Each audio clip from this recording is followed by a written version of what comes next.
right. So good morning, everybody. My name is Dima Yared, and welcome to you all. I'm a human rights officer at the United Nations Human Rights Regional Office for Europe, and it is my pleasure to welcome you here this morning to the UN Human Rights and International Labour Organization webinar on Building Back Better, Strengthening Social Protection in the EU. I would first like to mention a few housekeeping issues before I pass the floor to Ms. Birgit van Hout for her opening remarks. We have foreseen an interactive discussion this morning among our panelists, and each panel will be followed by a question and answer session for the audience. We therefore invite you to write your questions in the chat box or the Q&A, which is on the right side of your screen, and our moderators will bring them to the attention of the panelists. If you can please indicate which organization you represent, and if the question is addressed to a specific panelist. We will, of course, do our very best to make sure as many questions are addressed in the time allocated. This webinar, which is being recorded, is an open event, and so we encourage you all to share your views and thoughts on social media, including by using the dedicated hashtag, which you see on the visual on the screen, which is #SocialProtectionEU. I really look forward to today's exchange, and I now pass the floor to Ms. Birgit van Hout, United Nations Human Rights Regional Representative for Europe. Birgit, you have the floor. Good morning. I would like to thank our distinguished guests and participants for taking part in today's reflection on Building Back Better, Strengthening Social Protection in the European Union. Why this webinar? We're all aware of the toll that COVID-19 has exacted on our societies, and it has shown just how interconnected we are. We have realized that our health systems are only as good as their weakest link. The global health crisis also has very serious social and economic consequences that are upending the lives of millions of people around the world. But the crisis has also triggered unprecedented calls for solidarity and social cohesion. There is a reckoning that something needs to change so that our systems work for everybody, and that we should avoid the devastating consequences of the response given to the 2008 economic crisis. We need to seize this opportunity to build back better, and we need to do so with a sense of urgency, seizing the momentum that has arisen. That is why we are here today. People who were already in a precarious situation before the crisis struck have tended to be the hardest hit by the pandemic and its socio-economic impact.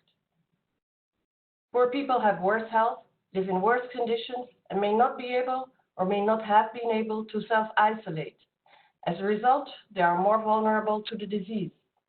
And when they do have access to health, which is not the case for everyone, it may not always be affordable.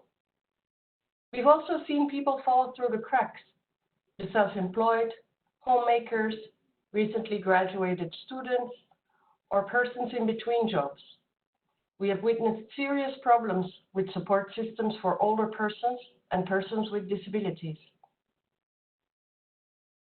This crisis is also heavily gendered, both in impact and response.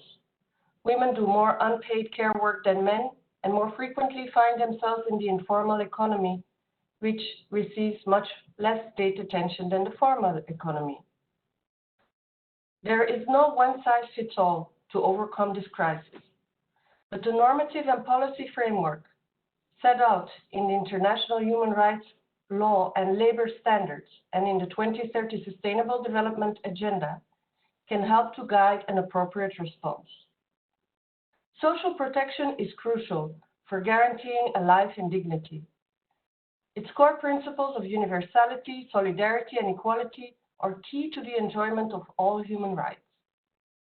The right to social protection is anchored in Article 22 of the Universal Declaration of Human Rights, in 1948 already. Also in the Social Security Minimum Standards Convention of 1952, and in Articles 9 and 10 of the International Covenant on Economic, Social, and Cultural Rights. In 2012, ILO Recommendation 202 on social protection floors was adopted, and this recommendation built on the Bachelet Report, named after our High Commissioner for Human Rights, Michelle Bachelet, who chaired the Social Protection Floor Advisory Group at the time. And then in 2015, states adopted the Sustainable Development Agenda, which includes several targets that have a bearing on social protection. Not to mention the cross-cutting commitment to leave no one behind. At a global level, we're witnessing a growing political will to strengthen social protection as a tool against poverty and inequality. Therefore, we have before us the opportunity to build back better, an opportunity to shift gears and to fully mobilize the potential of social protection to help eradicate poverty and inequality. But for that, we need a people-centered response to COVID-19, one that places people and their rights front and center of the response and the recovery. I'm delighted that we have two distinguished panels today with experts from the United Nations, the European Commission, national human rights institutions, social partners, and civil society. The first panel will discuss gaps in the existing systems, as well as some initiatives that have worked well or that are in the pipeline. The second panel will dive into the principle of participation, which is a core principle of the human rights approach to any type of policymaking. Who needs to be at the table? We know by now that sustainable and effective solutions require broad participation, including by those who have traditionally been left behind. And this poses a real challenge. Who are these constituencies and how can they be heard? I encourage you all to participate actively, and I sincerely hope that today's exchange will contribute to shaping more inclusive and resilient societies. Thank you very much. Thank you very much, Birgit. It is now my honor to moderate this first panel, which brings together distinguished speakers, Olivier de Schutter, United Nations Special Rapporteur on Extreme Poverty and Human Rights, Ms. Ana Carla Pereira, Cabinet Expert to Nicholas Schmidt, European Commissioner for Jobs and Social Rights, Stefania Tripodi, Human Rights Officer at the UN Human Rights Office in Geneva, and Kru Markov and Maya Stern-Plaza of the ILO's Social Protection Department. Welcome to you all. My first question will be to Olivier de Schutter and Ana Carla Pereira. Most EU countries have social protection systems in place, and the EU itself has taken action in this field. How effective do you think they have been during this pandemic, and how did EU action support them? Mr. de Schutter, you have 5 minutes. Okay, well, thank you very much, Dima, for moderating this panel, and it's a great pleasure and an honor to share it with such distinguished co-panelists. Let me first indicate that to me this crisis is really a once-in-a-lifetime opportunity to strengthen social protection as a tool to build resilience in the face of shocks that we know in the future shall be less and less predictable. The economic shock of 2008-2009 was the first example of why we need to strengthen social protection. We now have a pandemic shock. We may have in the future a climatic shock. And social protection really should be seen as a way to equip societies to better respond. It's not just a requirement of international human rights law, although it also is a requirement under Article 9, in particular of the International Covenant on Economic, Social and Cultural Rights, and indeed under the ILO Social Protection Clause recommendation of 2012. It's also a way to ensure a contra-cyclical response to the economic crisis, to support recovery, and it's a way to encourage businesses, including in particular small, middle-sized enterprises, to recruit workers despite the uncertainties in the future. And so I think it's essential that we see social protection also as the best economic answer to the kind of crisis we are facing, so that we do not reproduce the mistakes of the years 2008, 2010 in this regard. Now, the crisis, as Birgit van Hout has already excellently emphasized, did show a number of fragilities in the system. People living in small overcrowded dwellings, people with weaker immunity or comorbidities, including with obesity or diabetes as a result of poor nutrition or unhealthy diets, and especially people in the informal sector, such as farm workers, for example, or in precarious, non-standard forms of employment, have had little or no access to social protection. They are not as well protected as others from the loss of employment or the fall of income. And this is why the recommendation adopted in November 2019 by the Council of the EU on access to social protection for workers and the self-employed is so important. This recommendation implements one important principle of the European Pillar of Social Rights, Principle 12, that stated in 2017 the following: regardless of the type and duration of their employment relationship, workers and under comparable conditions, the self-employed have the right to adequate social protection. So we must build on this recommendation, make sure that it is implemented effectively at member state level, and it is indeed one important lesson from the crisis that we must pay greater attention to the 4 out of 10 workers in the EU that are in precarious employment or that are self-employed. I also would like to highlight that we need to strengthen the ability of the member states to strengthen social protection at domestic level, simply because the EU has put pressure on states to do sometimes the opposite. There is a pressure in the internal market to be competitive, to reduce the burden on employers and shift the tax burden from companies to households. There is a pressure to maintain a certain budgetary discipline. Member states are subjected to the Stability and Growth Pact, part of the Economic and Monetary Union architecture, and this leads them to restrict access to certain social advantages or to impose heavy conditionalities in the name of activating social benefits. This was, after all, the philosophy of Tony Blair's Third Way, launched in 1997, of Gerhard Schröder's Neue Mitte in 2002-2003, or in the replacement of the Revenu minimum d'insertion in France by the Revenu de solidarité active under Nicolas Sarkozy in 2009. And finally, certain member states still fear to attract certain persons, including EU citizens or migrants, by being too generous in their welfare benefits. So the EU has, in fact, over the past 20 years, encouraged the emergence of competitive states. It must now compensate for this by encouraging the emergence of protective states.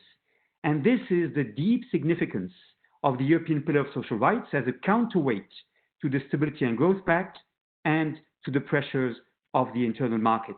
Competitiveness, we should never cease repeating. Competitiveness cannot be at the expense of social rights. This is why the work of the European Commission, which I'm sure Ana Carla Pereira shall discuss, on fair minimum wages is so important, now entering a second stage consultation to ensure that minimum wage legislations across the member states are based on clear criteria, guaranteeing a living wage consistent with the right to an adequate standard of living. I would refer the panel to the very important general comment adopted in 2016 by the Committee on Economic, Social and Cultural Rights on this exact issue, in which we discussed in this general comment number 23, in particular, the criteria to be followed to set the minimum wage in accordance with the right to a decent standard of living. And I also would like to... Olivier, I'm very sorry. Please, you have 30 seconds. No, and the other very important dossier, which I'm sure my esteemed colleague Leah Williams shall discuss further, is the idea of a framework directive on minimum income across the EU to ensure that we have a consistent approach towards minimum income across the EU member states. Finally, I'd like to say that in all the efforts we do to strengthen social protection, we should be particularly attentive to the issue of non-take-up of rights, people who lack information, who are fearful of social services, who lack digital literacy, who lack documentation, who fear conditionalities. may not have access even to the social rights that are normally theirs on paper. And we should be particularly attentive to this leakage in the system, which affects in particular people in poverty. Thank you very much, Dima. I look forward to our discussion. Thank you very much, Olivier. Ana Carla Pereira, welcome. Nice to have you here. The floor is yours. You have 5 minutes and same question. Yes, thank you very much, and good morning, everyone. Thank you for inviting me to this very important webinar. Olivier has mentioned already a few things that I myself was going to mention, so I'll try to be brief, and there are 4 points I would like to make. The first one is a direct response to what you have asked. So what has been the response in the EU to this pandemic in terms of response to the lack of income? And I think if we compare to 2008, the big difference this time around is that many countries, almost all, have put in place what we call short-term working arrangements, meaning that the countries, the governments have supported people who stayed at home because they could not do all the hours in their companies. They supported this loss of income through the public budgets. And while this is not social protection in the, let's say, pure form, I think it's actually a form of social protection, because what it has allowed is that unemployment, whilst increasing, because this is a fact that we have to observe, is increasing at lesser speed that one could have imagined. And this buffer of the short-term working arrangements has, in our view, been essential to counteract that immediate increase in unemployment.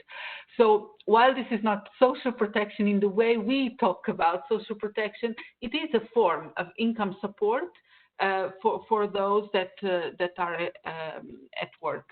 And to support the member states in this, the Commission made a proposal to create a European system. It's called SURE, and this has been approved by the Council, and this is now starting to be put in motion. The countries have to provide a number of elements to the Commission, and through a system of loans, the Commission will be able to support the countries in this effort of containing loss of income of families of workers.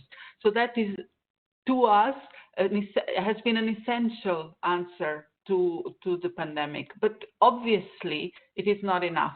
And this is the reason why just recently the Commission has presented an important proposal in terms of financial support, that we call Next Generation EU, where is actually the first time ever that the Commission puts forward such an ambitious plan in terms of financial means to support recovery and resilience, and obviously also support employment and social policies in the member states. This, as you know, is ongoing. Is a very important discussion between the member states on what type of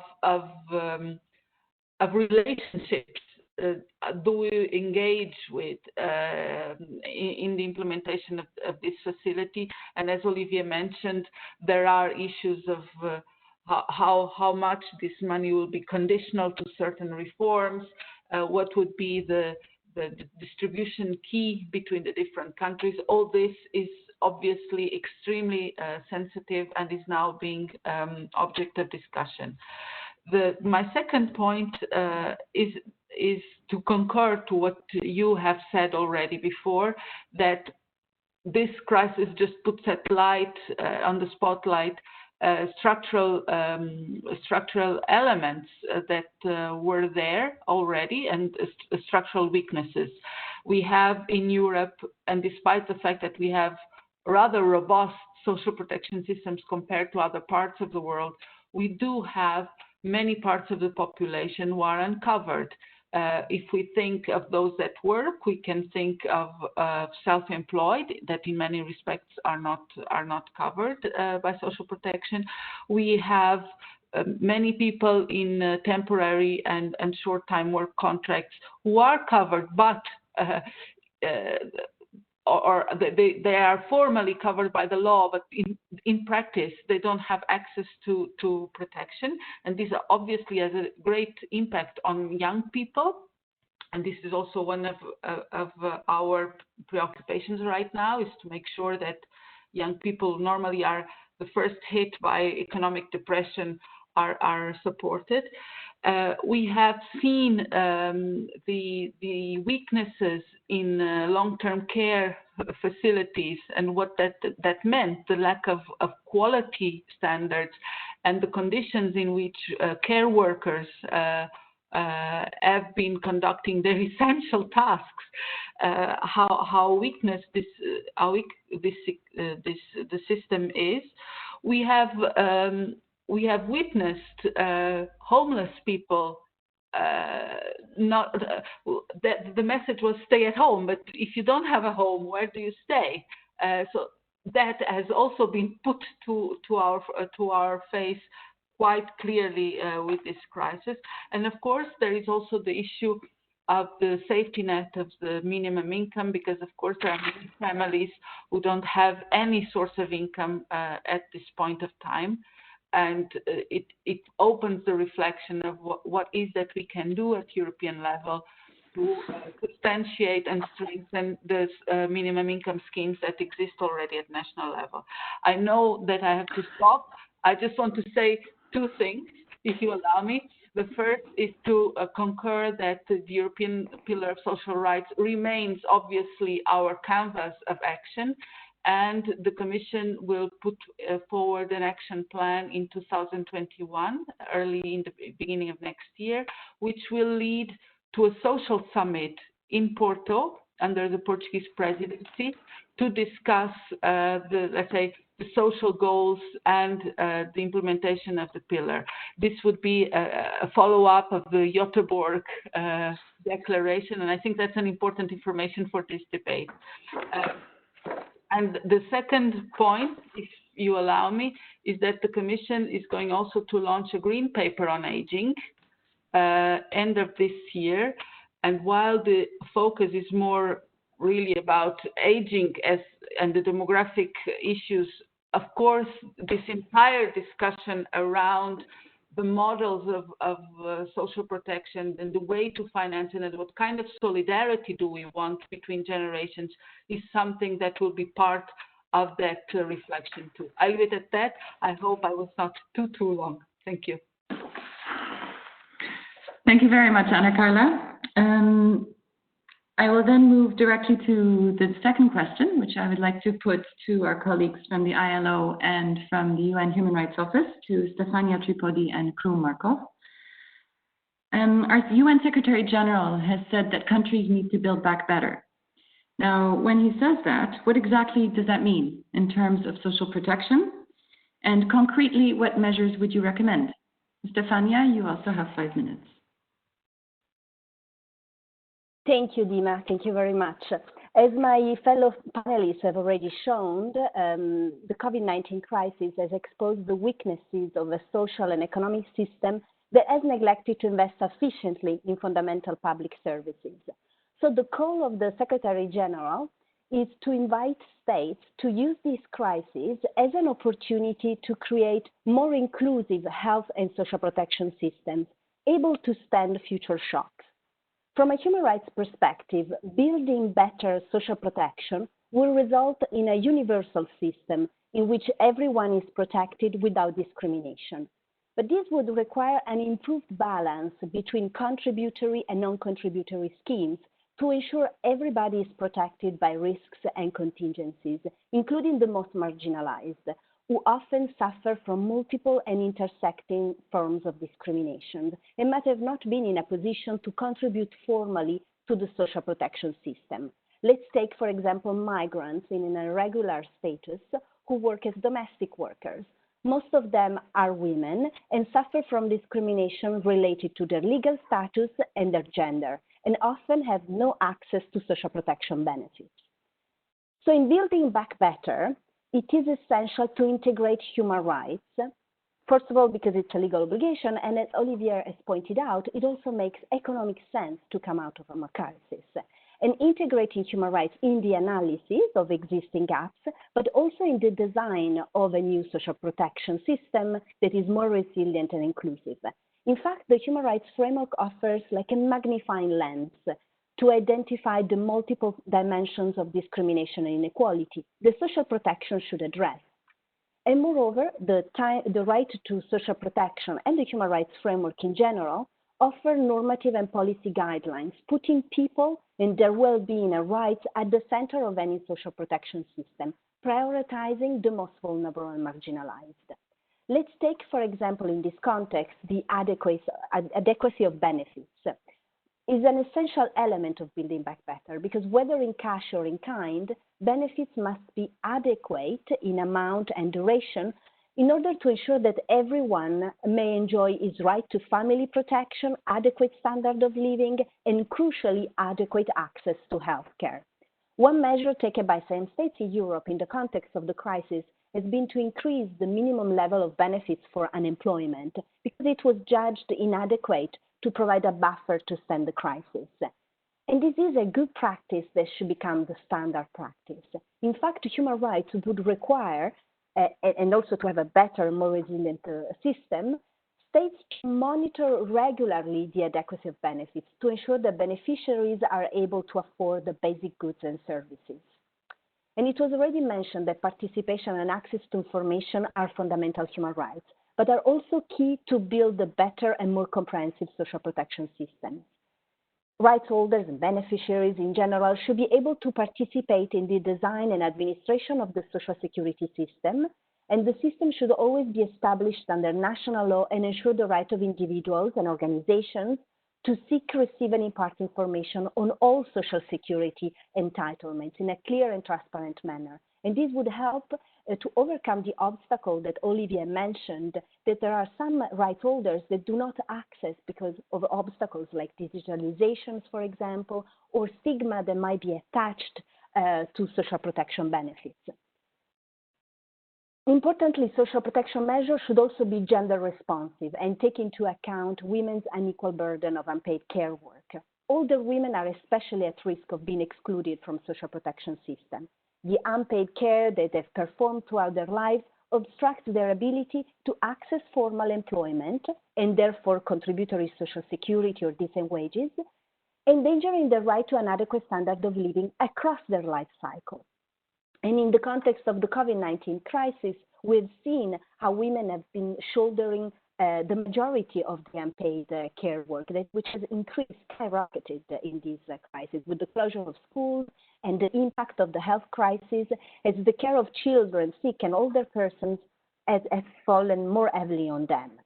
So, for example, social protection policies should, with other policy measures, should aim at correcting this imbalance. And childcare, for example, should be guaranteed as a social protection measure. And the benefits level, for example, for social pensions for older women must also ensure an adequate standard of living. And I would like to conclude just to point out one more element of Building Back Better, which should be that states should invest in universal social protection systems that consider the specific needs of youth, creating access to further education, facilitating their transition from school to work, and improving their labor and market opportunities. So social protection system can support youth in their search for a decent job and in unlocking their full potential, which should be key in coming out of the crisis and in building a better and more inclusive society. Thank you, Dima. Thank you very much for that, Stefania. And now over to Krum Markov of the ILO Social Protection Department. Same question.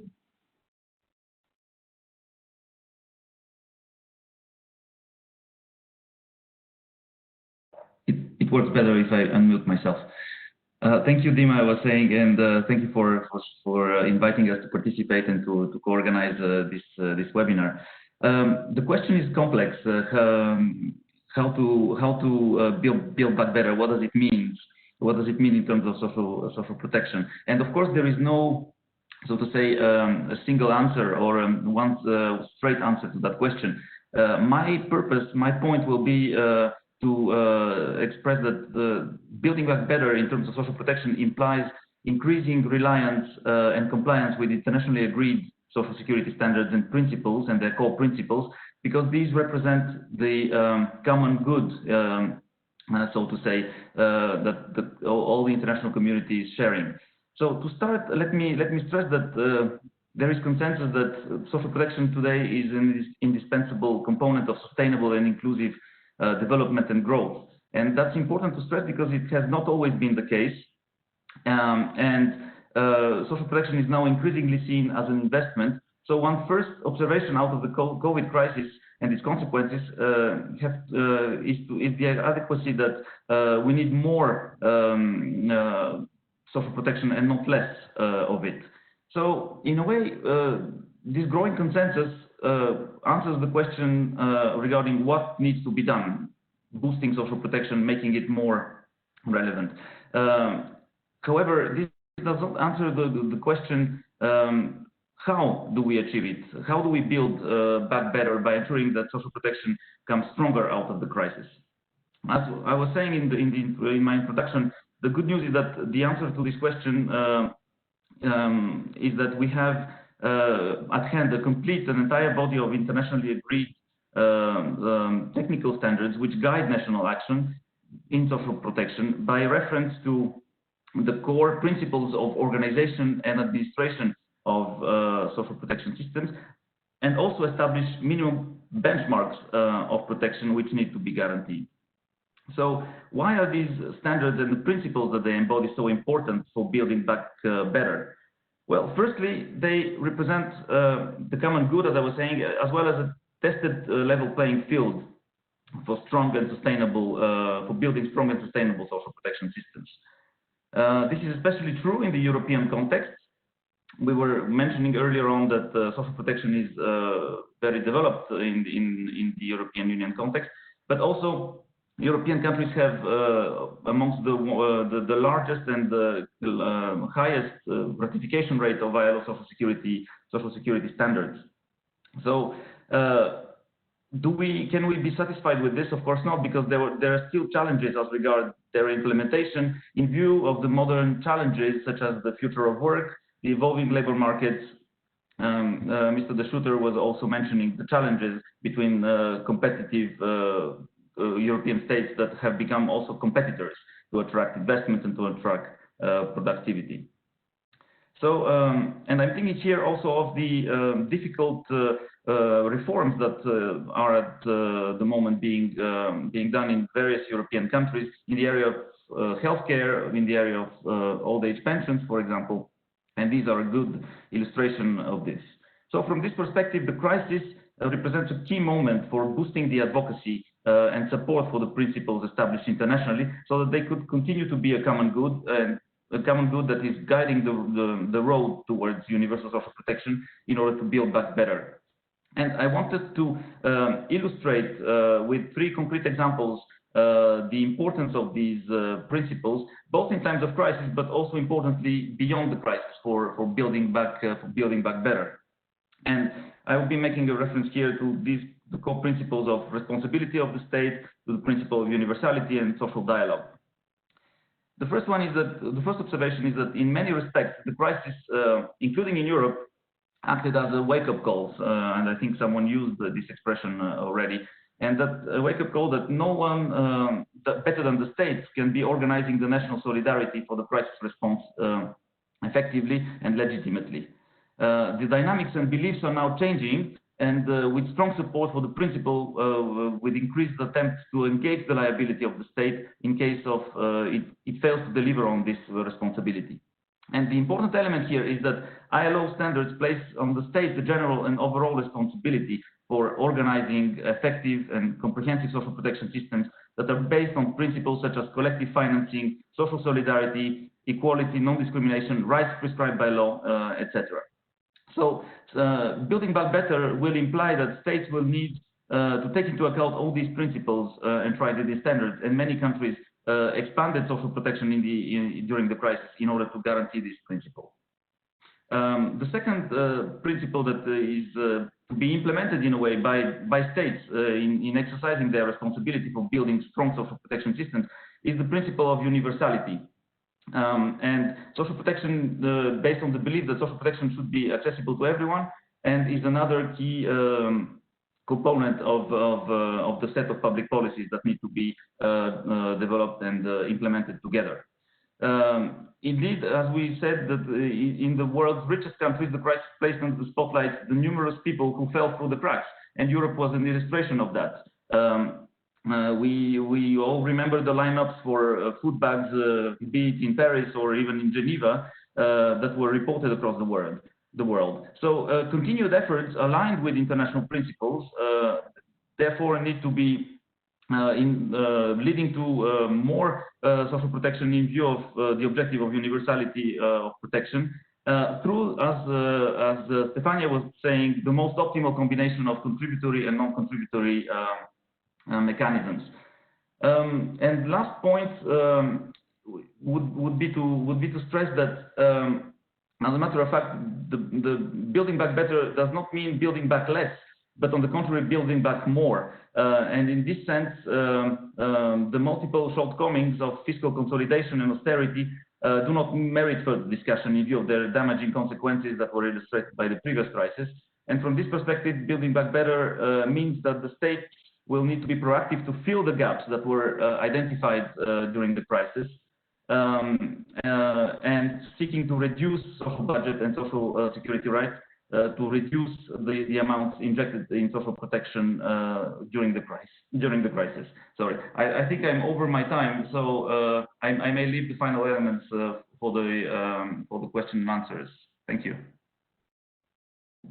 Thank you very much, Kroom. And actually, with that, I will open to the question and answer. We have received some questions. So the first one comes from Mr. Dan Dogi of ODIHR, and he asks, while those who were employed may have received support during the stay-home measure, those unemployed or those working in the informal economy and who could not go out to do their daily work were not helped with such support measures. Many of the thousands of Roma communities were in this category and felt the brunt of the pandemic, particularly from a subsistence point of view. Perhaps that's more of a comment, but perhaps the question can be put to Ana Carla, perhaps. And then there's another question that was received from Ms. Lotawara. What is the difference between social protection and social security? So we'll start maybe with those two first questions, and perhaps the one on social protection and social security, Stefania or Maya, please go ahead. So we'll start with the first question on the unemployed. Ana Carla?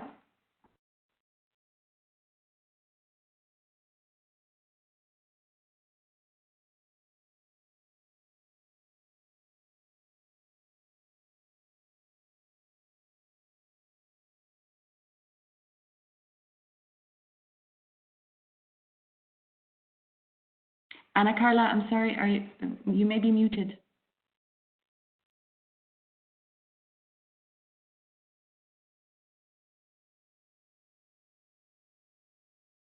Oh, I think we have lost her. I'm sorry about that. Okay, perhaps we can move on to the second question. What is the difference between social protection and social security? Stefania or Maya, which one of you like to address that? Thank you, Dima. From a human rights point of view, the Covenant on Economic, Social and Cultural Rights talks about the right to social security. So strictly from, the human rights language is social security, but we've used it interchangeably because they mean the same thing. And actually, I will leave Maya the floor to explain more probably about the term social protection and what went behind it. And we really followed the lead of ILO in interchanging these two terms. Thank you, Stefania, and good morning to everybody. So indeed, this is a question that comes up a lot, and the ILO, very much like the OHCHR, uses them interchangeably. Now, of course, when you're looking at the definitions, in many ways you have to look at the national level, look at national definitions, including definitions that are in legislation. Sometimes Social Security will be the over-encompassing concept, and it'll include contributory and non-contributory measures. Sometimes these will be used only to refer to contributory measures, where social protection systems will be the all-encompassing concept. But overall, from an ILO perspective, these are used interchangeably. And we really look at, when we talk about let's say social protection or social security systems, we really look at all the measures, regardless of how they're financed, so if they're financed from contributory means or non-contributory means, that provide protection for the risks that are covered. We always refer to the landmark convention in this regard, so the 9 traditional risks that are covered and that cover everybody. So hopefully that provides some sort of a response to that. Thank you. Thank you very much. Anna Carla, I see you've joined us again. I'm not sure if you heard the question, but I will repeat it. So we had a question from Dan Dogi from ODIHR, and he mentioned that while those who were employed may have received support during the stay-home measure, those unemployed or those working in the informal economy and who could not go out to do their daily work were not helped with such support measures. Many of the thousands of Roma communities were in this category and felt the full brunt of the pandemic, particularly from a subsistence point of view. So how are the EU institutions ensuring that the recovery packages and programs include Roma in the consultation processes and among priority groups as being part of the weakest links in the society? Over to you, Anna Carla. Sorry, I have been ejected from the system, and it took me quite some time to be back. I'm sorry for this, and thank you for the question. I think there are 3 things I would like to say in regards to this question.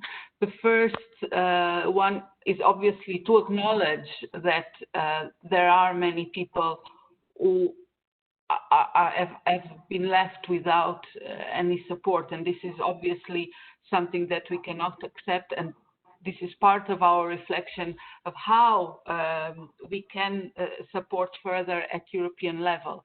Now, I have mentioned the Next Generation EU proposal. In that, there is the Recovery and Resilience Facility, which will be based on or will be discussed or deployed on the basis of national plans. So we hope that the member states will bring forward their proposals for investment. And obviously in that, we hope to see investment in social policies also, in line with what the European Pillar of Social Rights is conveying. So there is that opportunity there. We have increased the amounts of the fund for the most deprived, the FEAD, to be able to give an immediate material support to those in need. But we are aware that this is not the panacea. I mean, the FEAD is a support. It cannot totally replace national sources. The second point I want to make is that Commissioner Dalli, who is responsible for equality in this commission, has announced a strategy for the integration of Roma, and I think that is certainly one of the work streams that will bring to light the issues that are or the challenges that are specifically brought to the Roma communities. And there are consultations ongoing. I'm not quite certain of the timing of this proposal, but I think it's end of this year, if I'm not mistaken. So there is a process ongoing, and I invite the person who put the question, I don't recall exactly the name, to look at that process there, and if necessary to write me. I'm happy to make the link. And the final point is to mention also that within the context of the action plan of the pillar that I have mentioned, that we will put forward, there is going to be a strong reflection on the fight against inequalities and combat poverty. And I repeat again that one of the elements we are reflecting right now is what can we do at the European level to support minimum income policies. And of course, this has an impact also to all those who don't have any other source of income, and as the participant mentioned, don't work, for example. So there are several areas where I think this issue is part of our reflection, and we are certainly happy to have contributions. There is a consultation ongoing on the action plan for the pillar. The consultation is open until the end of November. And if there are suggestions on what the EU or the member states can do to that particular issue or other issues, the contributions are certainly welcome until November. Thank you very much, Ana Carla. We are receiving quite a few questions as the conversation continues. I will take maybe 2 more minutes on this panel. So in the responses, please be brief, but we will do our best to address as many questions. We have one question from, let me just make sure I get the name correct. So from Gerten van de Acker, my question is the following. European solidarity has been a much debated sentiment recently now with the COVID crisis. What if social protection is seen as a cross-cutting issue, both within the EU as in EU member states, and what could the Commission do more to ensure more unity in national measures in this regard? She's from the EU delegation to Geneva. We have another question from Freek Spinnewijn from FEANSA. Housing is one of the key concerns. European population, but gets largely overlooked in social protection systems in most EU member states. Housing allowance systems are often underdeveloped and not adapted to cost of housing. Why is that, and what to do about it? Perhaps I can then give the final word to Olivier, if you would like to address these 2 questions, one on cross-cutting nature of social protection, and secondly on housing. Over to you, Olivier. You have 2 minutes.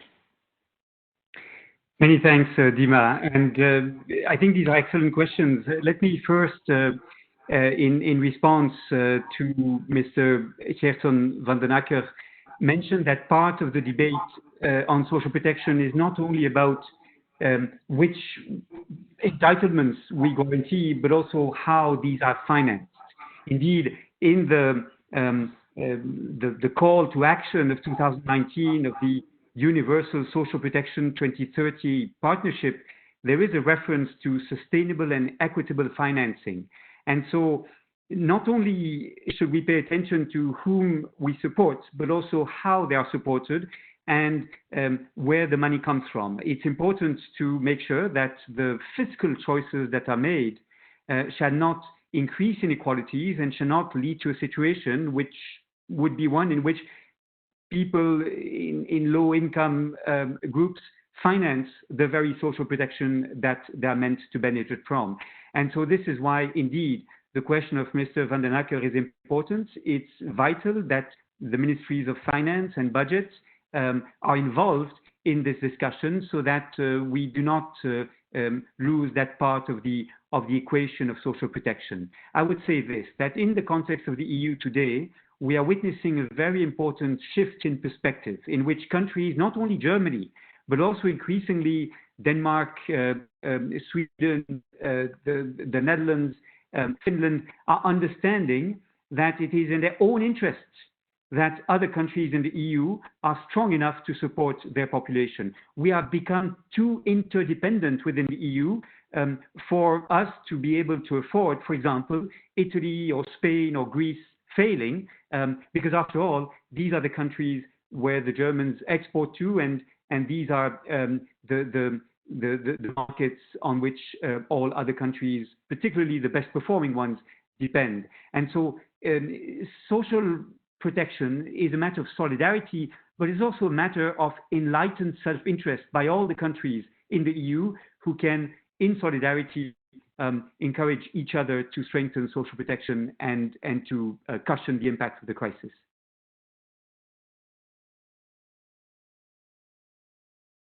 Thank you very much. And I think that's probably on a very strong note that we can end this first panel. I'm very sorry there were a few more questions, but we've just simply run out of time to address them all. We will keep them in, we will note them, however, and try to get back to the two colleagues who asked questions. Perhaps we can send you some responses in writing. So with that, thank you again. And I will now pass the floor to the moderator of the second panel, Ms. Lieve Verboven, who is the Director of the International Labour Organization Office for the EU and the Benelux countries. So with that, Lieve, I now pass the floor over to you, and I pass the host over to you as well. 1 second. Okay, thank you, Dima. Thank you, Dima, and I would like to welcome you all now to our second panel.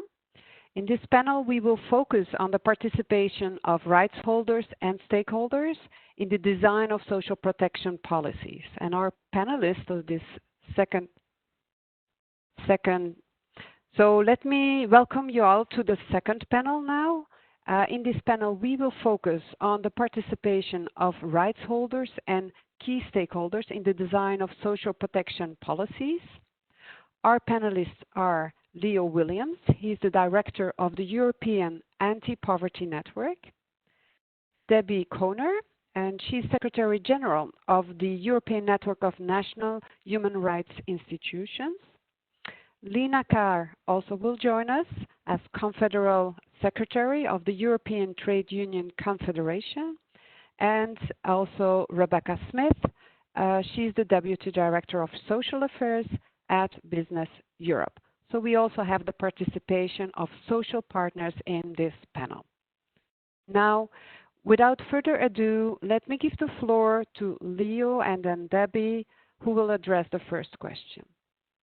So our first question to them is, from your vantage point, how can we best achieve involvement of stakeholders and rights holders in social protection policy making, both now and to build back better? Can you share some good practices in this regard? Leo and then Debbie, you will each have 3 minutes to answer this question.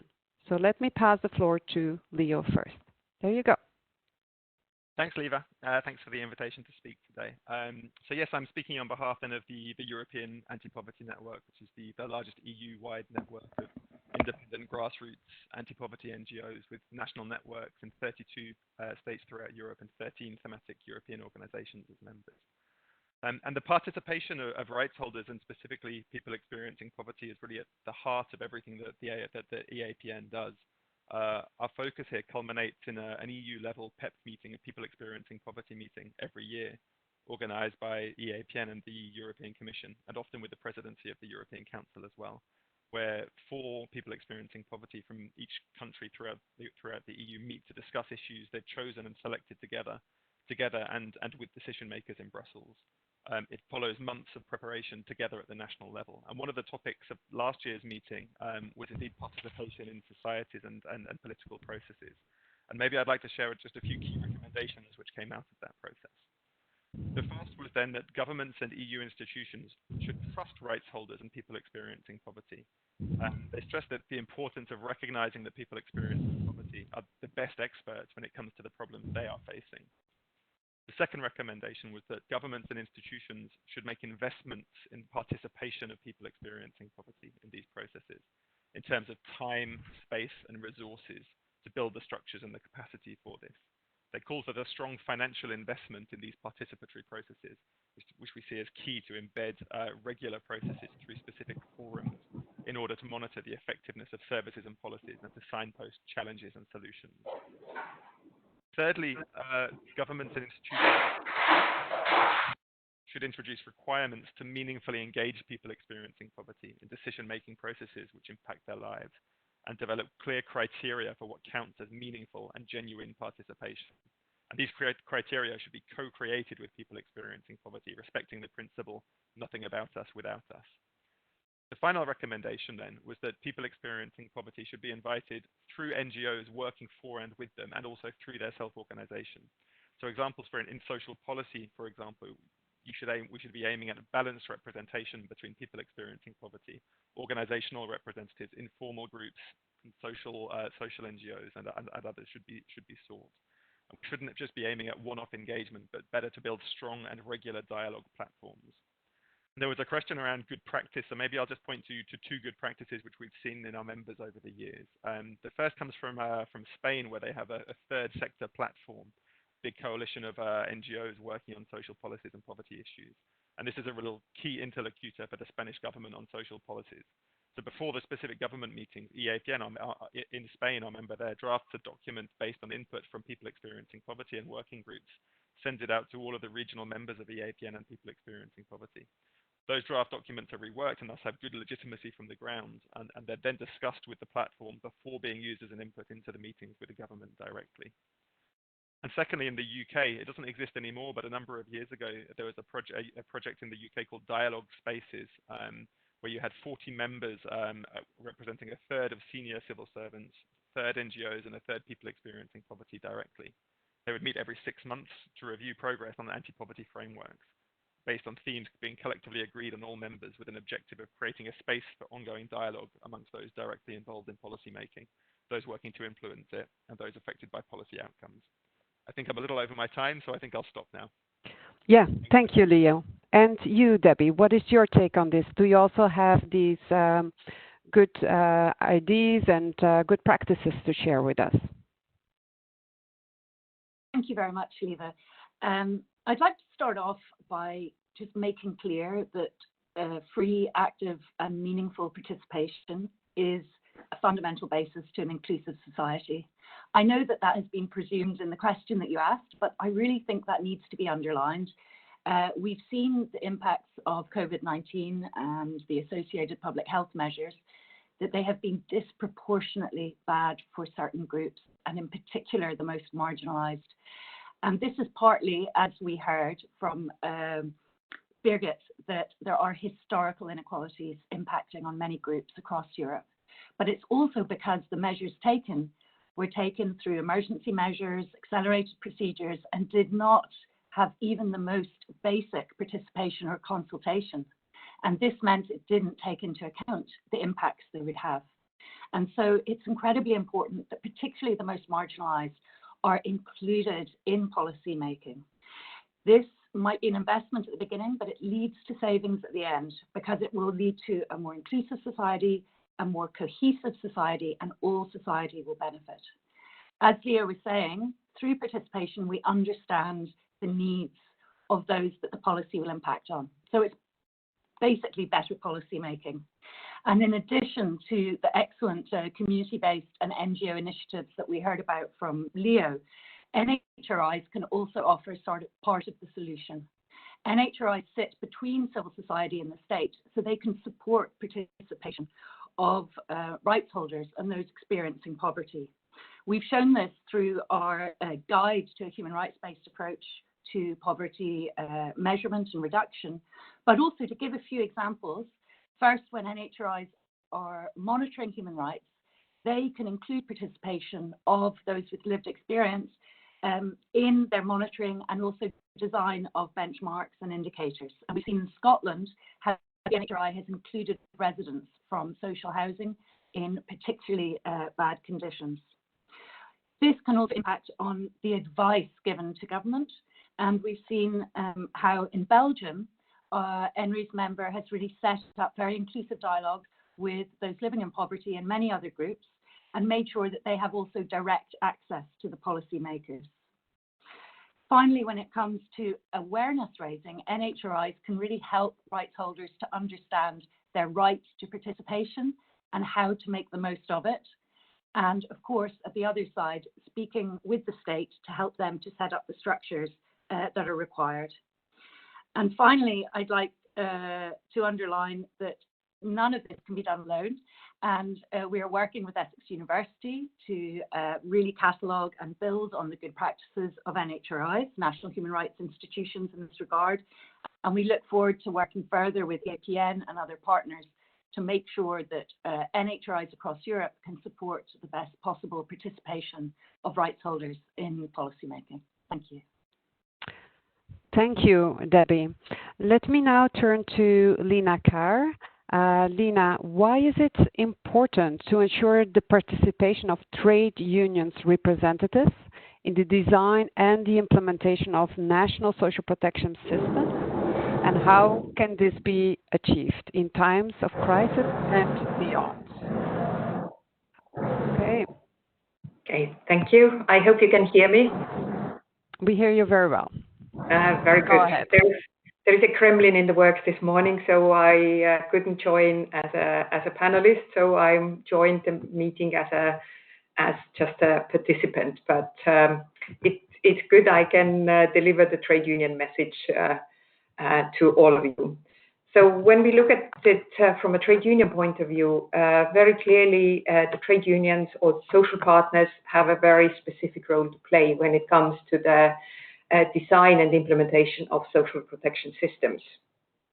And especially now looking at the pandemic situation and looking beyond the pandemic, the recovery plans that have put in place, it is even more crucial to strengthen the social protection systems for all EU citizens and residents, and not only for the workers. But very clearly, the trade unions have the role to negotiate, because we all know that predominantly all our social protection systems are based on contributions. And where the contributions come from, they come from wages or from the employers, or very often from both. So in order for the workers to be able to contribute to the systems, they need to have decent wage. They need to have sufficient income to be part of the system, to contribute, and then to benefit in times of needs. But we also know very well that we have problems. Otherwise, we would not have the European Council recommendation on access to social protection. And it is precisely there to improve the coverage, the access, and the adequacy of the social protection systems, the safety nets that exist in all our member states today. Very clearly, at the beginning of the crisis, we saw that some of the member states were either delaying the social contributions that the employers had to pay. For us, from a trade union point of view, the question is, what does it mean in terms of future entitlements for the workers? We don't know the answer yet, but we are working towards getting back to normality as quickly as possible, so that people can get back to work and start contributing in a normal way. We know that when we look at, for example, pensions, in many member states, the social partners negotiate pensions, and there are some very strong, well-built systems. Although I must say immediately that as trade unions, we actually prefer what is called the first pillar pensions, which are the tax-based systems and give access to everybody who need to have access to the social protection systems. Also, for us, very important is to have the equal treatment when it comes to social protection.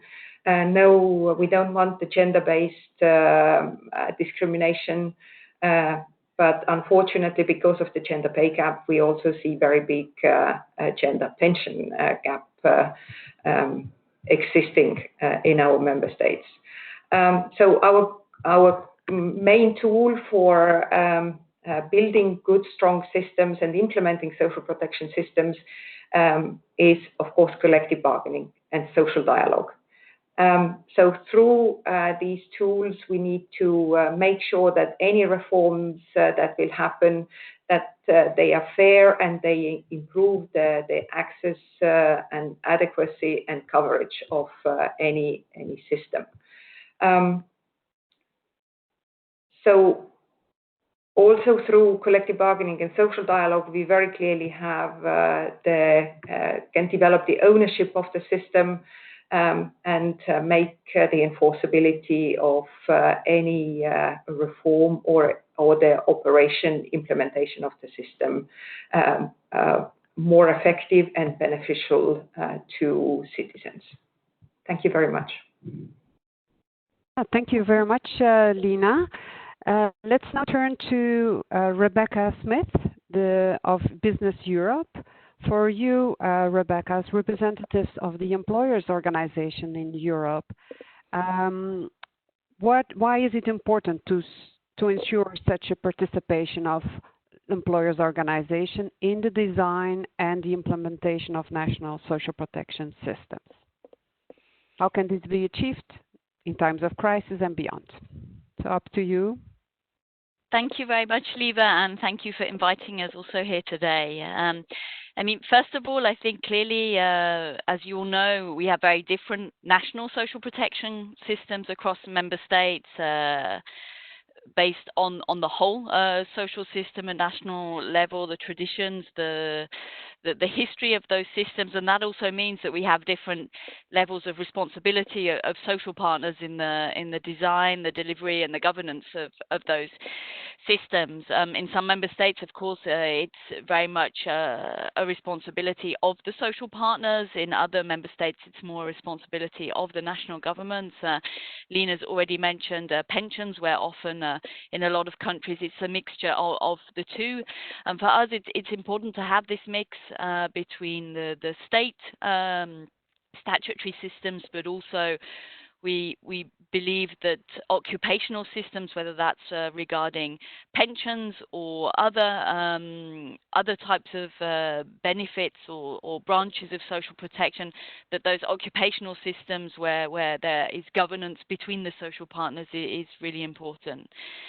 Then, of course, why is it important to involve employer representatives in the design of these systems? I mean, Lina has already mentioned a lot of aspects on that I would agree with, because in a way it's related to our role, our joint role as social partners, I would say. As was mentioned, of course, employers and employees contribute financially to those systems. So from an employer's point of view, it's very important that they are involved in the design of those systems so that there can be a good balance between the contributions of employers and workers. Of course, if contributions are not high enough, there's not enough financing going into the system. But on the other side, if contributions of employers are too high, it can act as a barrier for those companies to grow, for them to hire more people, for them to retain their workers.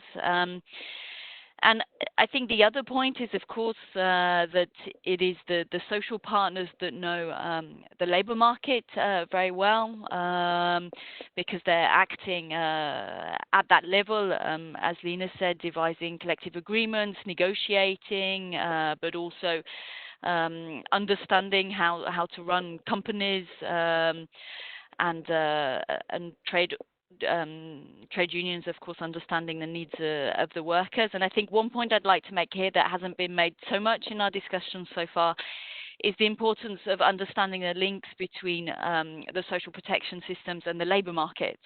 And I think that's where social partners, including the employer representatives, can really play a role, because they understand what are the needs on the labour market. They understand how to take account of those needs, and how to, in particular, link social protection and welfare benefits with those services that are providing, assisting people in getting back onto the labour market, how to create the right links between active labour market policies, making sure that people can get back to work, but at the same time that when people are transitioning between different jobs, different types of work status, from unemployment to employment, that the social protection systems are there to fill the gap, if you like. So I think this interplay between the labour markets and the social protection systems is really important from our point of view. And of course, if we can now, as people are gradually going back to work, and we are, of course, dealing with really crisis situation in terms of the high levels of unemployment, if we are going to support our social protection systems, which have, of course, provided an enormous role during this crisis to provide for stability, if we are now to rejuvenate those systems and also strengthen them in the future, it's really important that we get people back onto the labour market so that we can actually get the economy going again to finance those systems. One aspect that we have been proposing as Business Europe for some time now is to have a strengthened involvement of social partners in the discussions at European level on all these issues. We're already involved very much through the European semester process in the Council's Employment Committee, and also to a certain extent in the Social Protection Committee. But what we are asking for as Business Europe is a tripartite approach, a strengthened tripartite approach where we bring together the European institutions, so the European Commission, but also the member states and the social partners, really to facilitate better learning between the different parties on what works well, what has worked well in terms of structural reforms in the member states, what has worked well in terms of modernizing but also improving the effectiveness of social protection systems, also of public employment services, active labour market policies. And what we would like to do is to have a more structured way of discussing this in a tripartite form, also to further develop the kind of benchmarking indicators approach that is developed by the various committees run by the Council that I already mentioned, and we believe this could also help to strengthen the open method of coordination. Of course, this is for the a key request we've made in terms of involving social partners in all these discussions, but at the same time I would also like to emphasize that we very much agree that it's important to involve right holders and the civil society also in the discussions on social protection, because of course they have a particular role to play, a different role to the social partners, but nonetheless an important role to play. Thank you.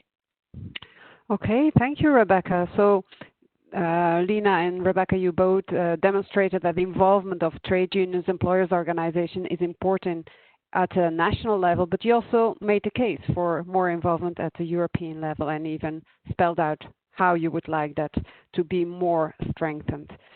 So now let me put a question to the whole panel. As we move out of the crisis mode, what needs to happen, according to you, in order to make social protection a reality for all? I would prefer to have a very short answer so we can really close on time. I invite Leo to put out your first thoughts first. Here you go. Thanks again, Liva. Okay, so I'll try to be quicker. I'll focus maybe just on one specific element then that both Olivier and Anna Carla focused on, and that's minimum income. And what we know is that strong social protection systems need to be part of a rights-based anti-poverty strategy at the European level, aiming to reduce poverty by 50% by 2030, in line with the SDGs. So it's great. It was great to hear that Anna Carla kind of highlighted that's part of the thinking in relation to the action plan on the social pillar. And obviously, part of the social protection systems are these minimum income schemes, which both Olivier and Anna Carla mentioned, which help guarantee a minimum standard of living for everyone and enable people to participate in society by targeting those unable to work and those who are not paid enough to live a decent life. It's not the minimum wage and it's not basic income. We're not talking about monthly income payments to everyone in society. It's much more target universalism we're talking about. And every member state in the EU currently has a minimum income scheme, but many of these schemes simply fail to lift people above the poverty line. At the moment, we see that only Ireland and the Netherlands have schemes which are above the poverty line, and many countries have schemes which don't even provide 40% of median disposable household income. So many of these schemes are insufficient both in financial amounts, but they're also inaccessible to many people who need them and have stringent conditionalities which are often hard to meet. So we know that since the COVID crisis, some member states have introduced stronger minimum income schemes. We can look at Spain, Belgium, France, Ireland, and some others. But the question is, are these changes temporary or are they going to be permanent, and do they go far enough? So what we think as the European Anti-Poverty Network is that we need to see a recognition that guaranteed minimum income is a social and a human right for all people throughout their entire lives. So we see it recognized in Principle 14 of the Social Pillar, but we now need this action plan in the short term and a framework directive in the medium and long term to make this right a reality at the national and local level. Such a directive, we think, should set out minimum requirements with common objectives, principles, definitions, and methods to guarantee this right across the EU. Okay, thank you, Leo. Let's give the chance to Debbie also to react. If there is one thing, Debbie, that you would say to move out of this crisis mode, this needs to happen in order to make social protection a reality for all. One thing that has many components is we need to use the human rights framework, not only the objective standards that we find in ILO and UN conventions, also looking at European Social Charter, which is mentioned in the treaties, and then make sure that the European pillar for social rights is much stronger and that it takes into account the national commitments that have been made for these international standards, whether in constitutions or beyond. We need to make sure that by building back better, we are addressing the inequalities. We can only do that, as I said before, through participation, including the hard-to-reach communities, Roma, those working in informal economies, and make sure that the social protection not only covers these groups, but also that attention is paid to the non-take-up of rights. The third point I'd like to say is that the financing of any social protection system must be progressive. We must think about progressive taxation, whether it's on financial transactions, looking towards climate change and emissions, or digital economy. We must be sure that we avoid disproportionate impact on low-income families and individuals when trying to fund a better coverage of social protection. I really hope we don't go back to what was before and that we do together find a way to build back better. Thank you very much. Thanks for sharing your views on how to build back better. Lena, for you, one thing that needs to happen in order to make social protection a reality for all. And I have to click. Yes, there you go. Thank you very much. I would like to say two things. First of all, we need to address the deep social inequalities in our societies. And unfortunately, we have seen only increase during this COVID pandemic crisis of these inequalities. So looking at it from the point of view of access to education and social participation, we need to reduce these caps that exist. And to do so, we need to have proper investment in public services and infrastructures that enable everybody to lead a life in dignity. So the question is, where does the money come from? And I'm very glad to see or hear that Debbie already addressed the tax issue. The safety nets needs to be tax-based. And we have to really take a critical look how work or wealth is taxed in our societies. Debbie already mentioned possibilities, the digital tax maybe, but also the progressivity of the taxes. And this needs to be addressed, and I'm glad to see that the Commission is actually thinking towards that and is going to discuss foremost, the European level taxation in order to increase the European level contribution to the EU budget. But also the member states need to really look critically into the functioning of the tax systems, because there are possibilities which are not unfair at all, and that can be used for redistribution, for funding the public services and the assistance and the help that the poorer people in our societies need. And of course, yet again, from trade union point of view, for us is to negotiate for decent wages, and also for self-employed people and workers working in platforms, because we know that they are struggling and their wages are really poor. So there are ways how to tackle these issues, and this is what we want to see happening post-crisis. Thank you.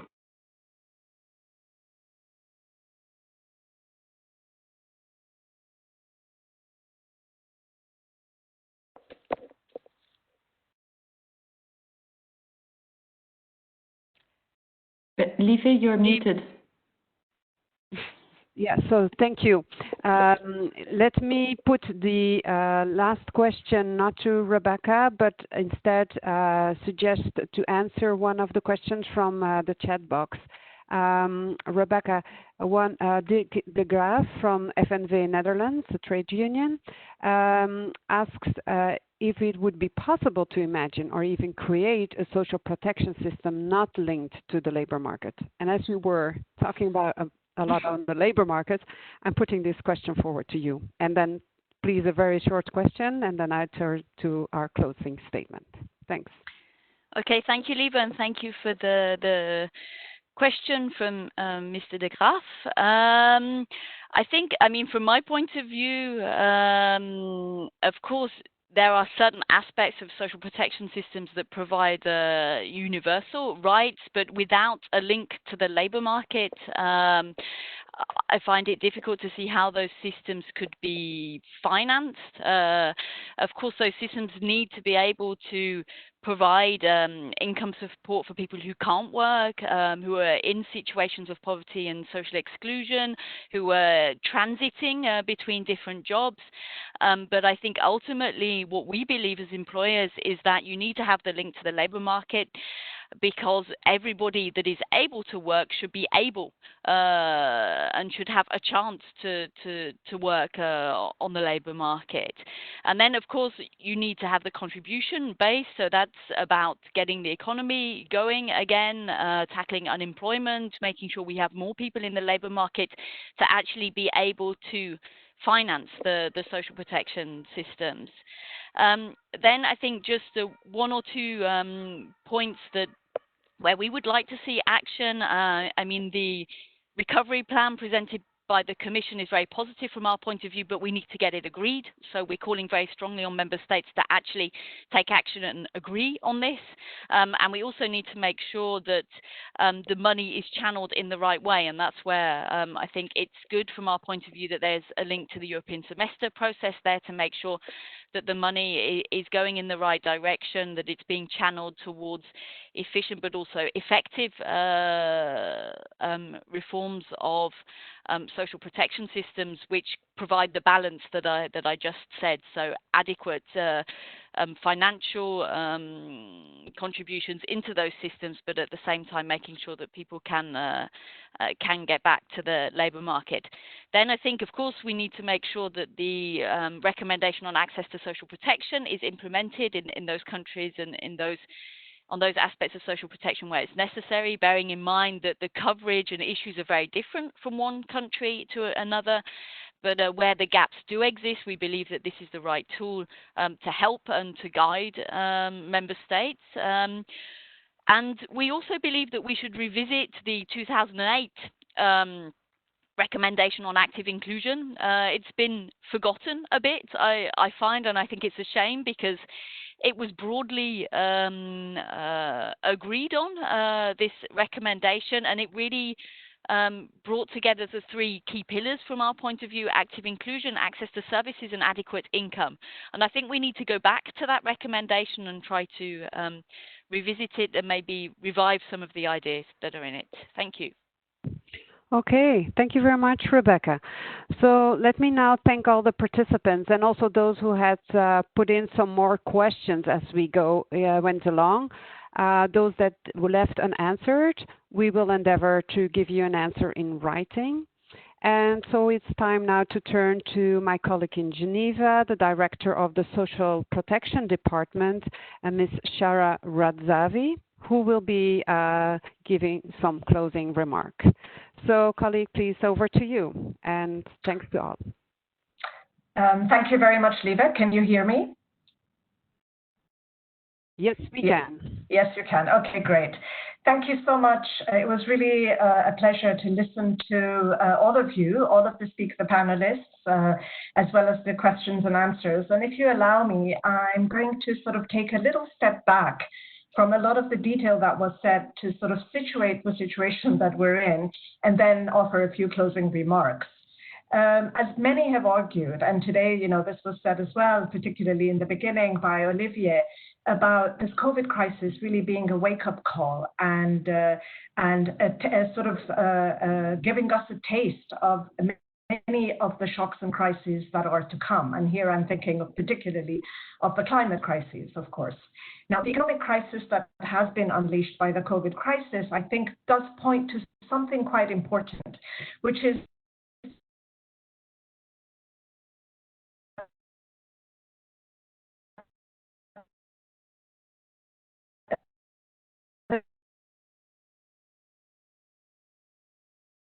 always coming from within the pandemic that then morphed into an economic and financial crisis due to the lockdowns.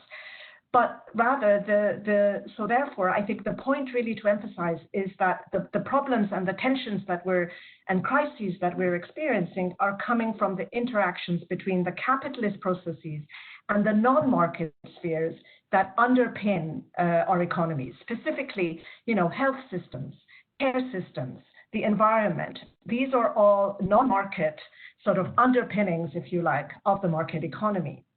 And secondly, I want to draw another point, which says that while this virus, the COVID-19, does not discriminate between the rich and poor, as we know, both princes and paupers have been infected by it, but that's kind of where the equality ends. And the effects of the crisis have been anything but equal, as we know.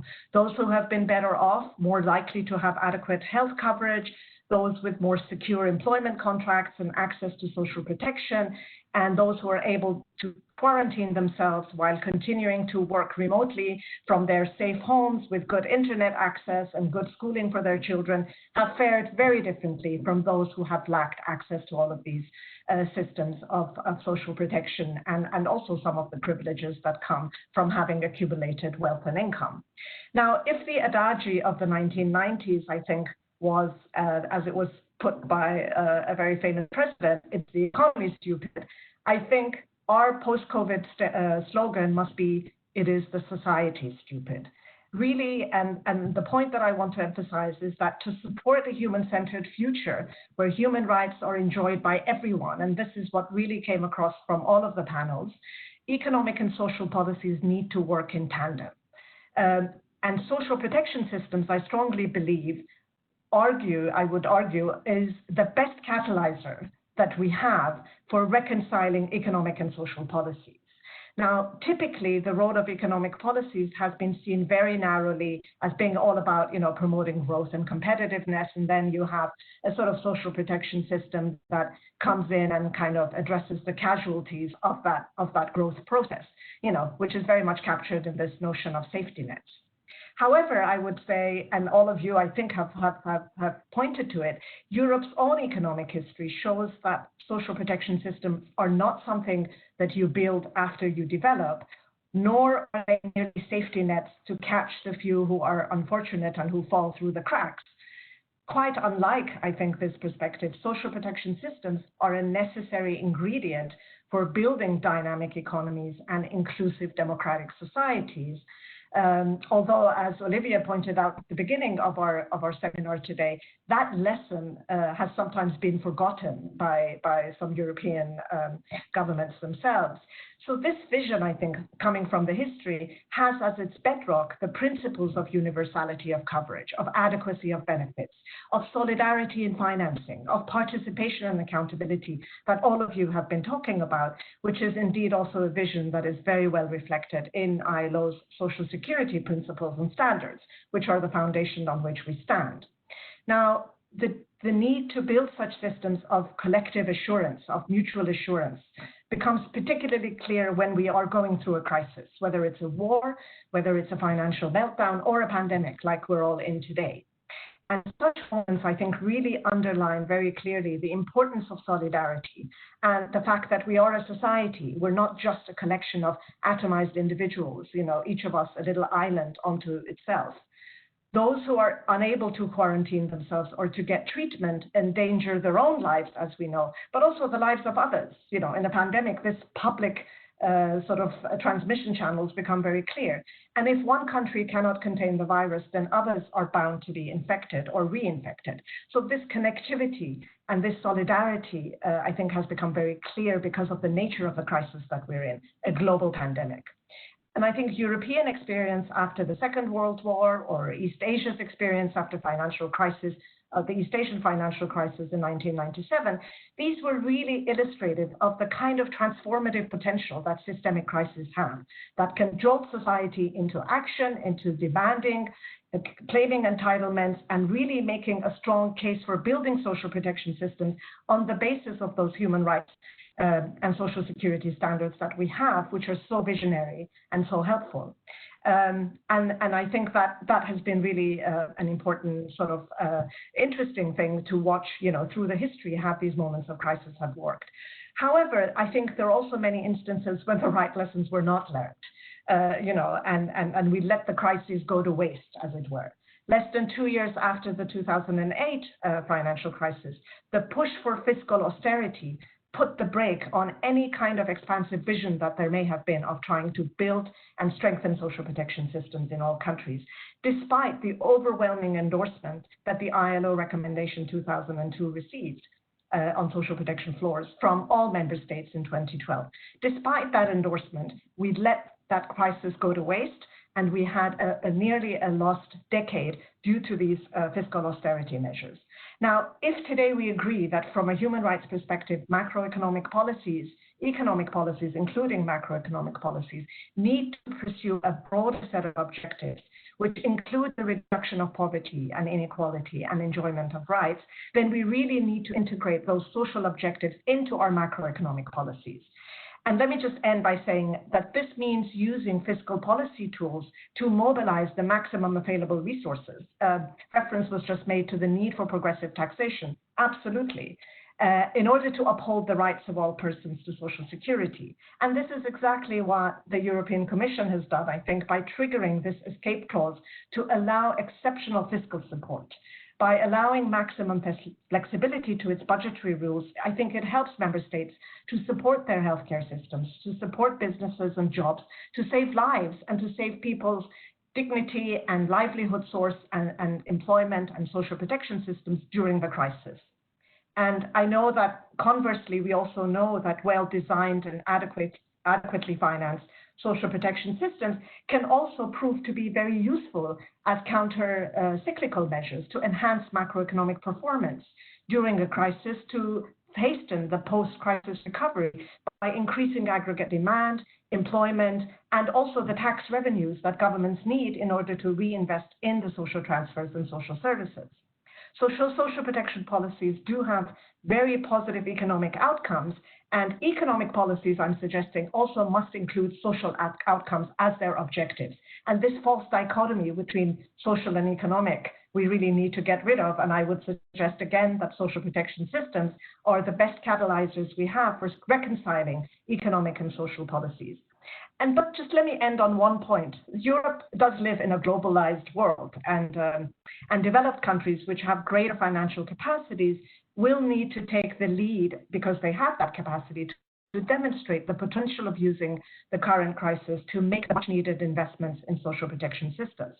But as good global citizens, I think Europe also needs to play a global role, which means that it has to meet its international commitments under the Sustainable Development Agenda to create an enabling environment for all countries, particularly developing countries, without that fiscal capacity. So they too can make similar investments to weather the crisis that we're in.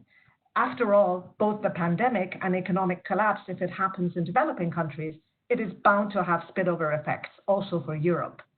So let me just emphasize by saying that progressive tax systems within nation states are very important, but we also need global solidarity. Global solidarity is possible, whether it's through ODA, whether it's through mobilizing resources through global taxes, taxes on financial transactions or other forms of taxes, and to make sure that multinational corporations also pay their fair share of taxes to countries where they have their operations. And this is how I think Europe can also ensure that its model does not just remain a European model, but social protection systems are also enabled and financed throughout the world for a world that is more sustainable and better for all of us. So thank you very much for giving me this time, Liebe, and I hand over to you. Okay, thank you. Thank you very much to you giving this global vision in the end. And thank you to all the panelists for their excellent contribution and for stimulating the debate, and also to you participants for your questions, for your engagement, and for truly listening to the end. I can see that on the monitor you've all been with us for the entire 1.5 hours. So that's a good sign, and it's a sign also that this is a very important topic. So let's all now play our roles within our organizations to build back better and strengthen social protections in the EU and globally. So I leave it to you to continue your day with this in mind. Thank you very much again, and see you soon on one of our other webinars in the future. Thanks again.